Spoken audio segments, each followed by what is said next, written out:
Você tem medo de morrer? Qual tipo de relação que você tem com a morte?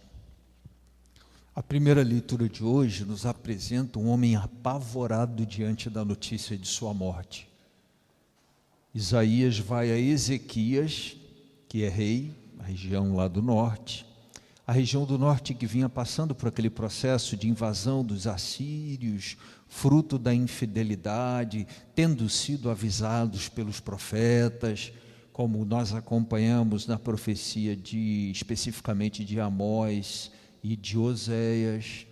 Mesmo assim insistiram na infidelidade, e fruto da infidelidade veio, não sem aviso, a desgraça.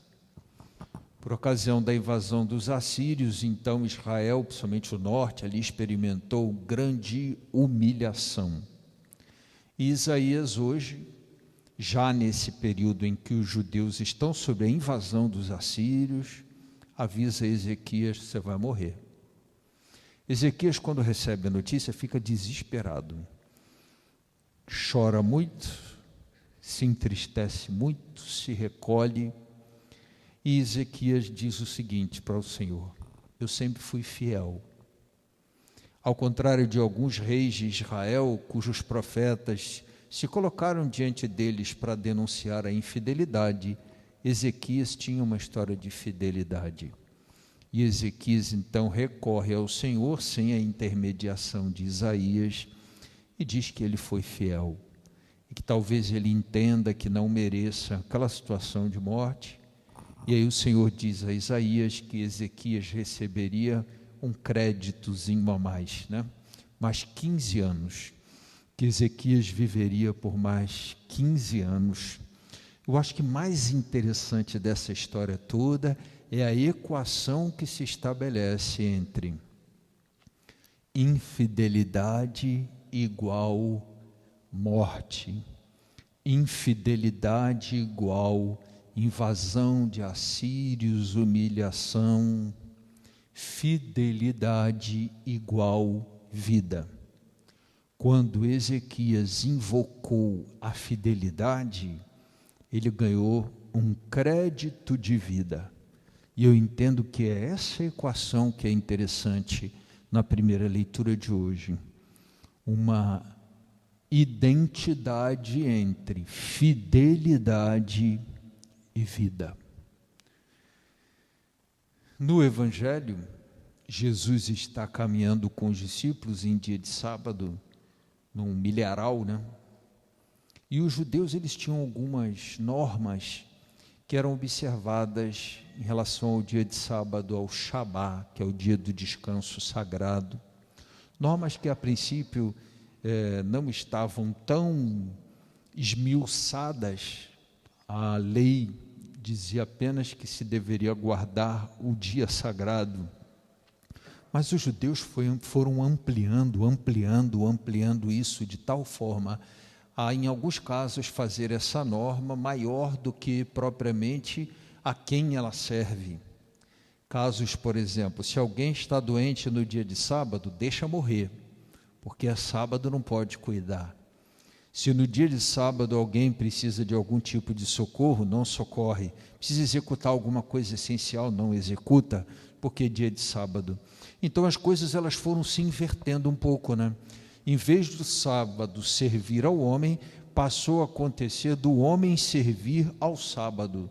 E por isso, então, Jesus, quando é criticado pelos fariseus, porque os fariseus dizem assim: olha, teus discípulos estão colhendo espigas em dia de sábado, e isso não é permitido.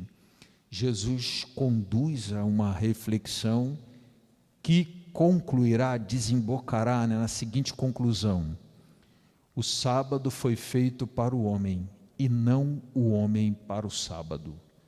Eu sou o Senhor do sábado. Jesus ali se apresenta como Senhor do tempo, maior do que o sábado, inclusive, o que causará muito escândalo, incompreensão entre os fariseus.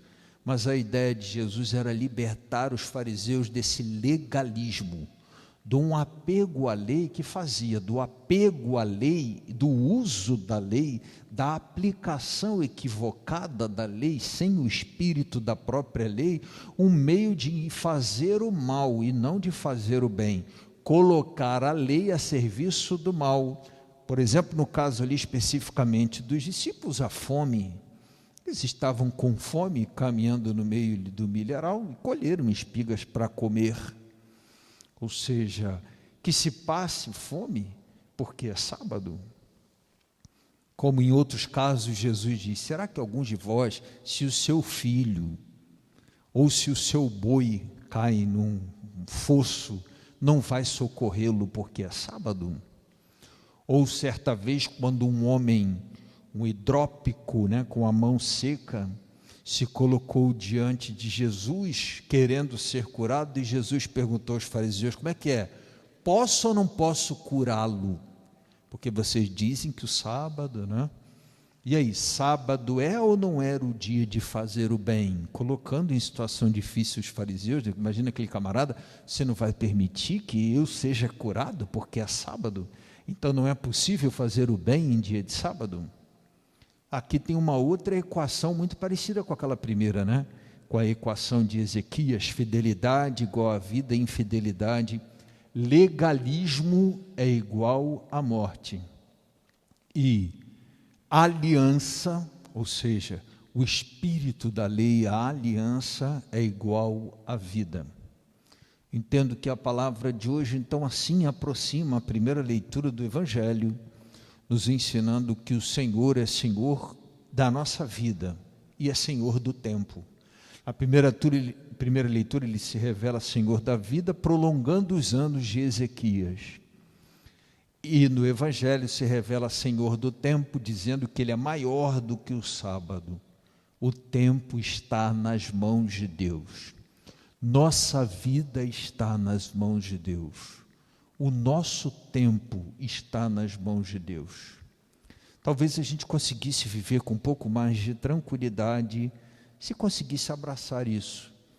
O cuidado com a nossa vida devemos ter, porque somos dela administradores. Mas o tempo é de Deus, não é nosso. Hoje que nós celebramos o mártir e seus 39 companheiros, que passaram pelo Brasil, inclusive, do seu trabalho apostólico, acho que vale a pena a gente entender isso. O tempo não é nosso, o tempo é de Deus.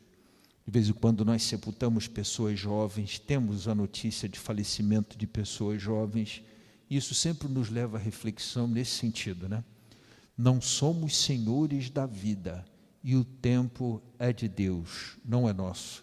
E isso deve nos fazer levar a vida com um pouco mais de serenidade. O tempo não é nosso, e a nossa vida está nas mãos de Deus. Vamos com alegria acompanhar a nossa procissão, canto das ofertas.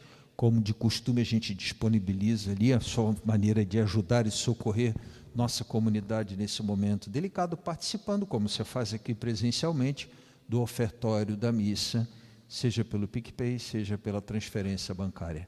Participe conosco, vamos colocar hoje nossa vida, nosso tempo nas mãos do nosso Deus.